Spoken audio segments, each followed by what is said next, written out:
पद्धतीने त्यावर वाद सुरू आहे. तुम्ही एक हे काय नाही, खरं तर कसं आहे बघा, ते कुणाल कामराने जो ट्विट केला आहे ती क्लिप मला वाटतं जानेवारी महिन्यातली आहे. ते आत्ताच का ट्विट केलं, तो ट्विट चांगला वाईट हा वेगळा मुद्दा आहे.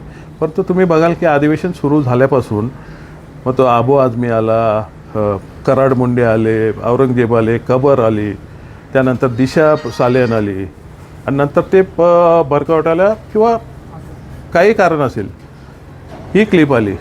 एकंदरीतच खूप दिवसांनी पूर्ण काळ अधिवेशन चालू होतं. अधिवेशनात महत्त्वाचे प्रश्न सुटतात, परंतु ही दोघांची इच्छा नाही आहे का याच्यात. जी लाडकी बहीण योजना ही फ्लॉप गेली आणि सरकारच्या तिजोरीत पैसा नाही आहे आणि कुठेतरी बजेटवरच्या चर्चेत ते सर्व उघडकीस येईल म्हणून हे केलेला खेळ आहे का, हा संभ्रम आहे सगळा. आणि त्याच रागापोटी किंवा विचारांती मी तो एक ट्विट केलेला आहे की हे जे केलं आहे झालं, संपलं अधिवेशन, लोकांच्या पदरात काय पडलं.